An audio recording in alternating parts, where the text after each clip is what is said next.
பேசாம இருந்தாலும் மனசோட மனசாக பேசியதொரு காலம், தூரத்தில் இருந்தாலும் தொடர்ந்து உன் அருகிலே குலவியதொரு காலம். இன்று நானும் ஓரத்தில்,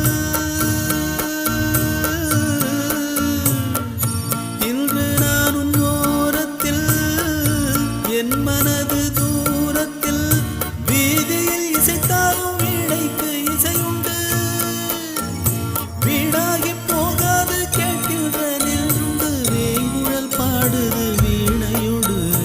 உன் குத்தம்மா என் குத்தம்மா யார நானும் குத்தம் சொல்ல, இது உன் குத்தம்மா என் குத்தம்மா யார நானும் குத்தம் சொல்ல. பச்சை பசுஞ்சோலை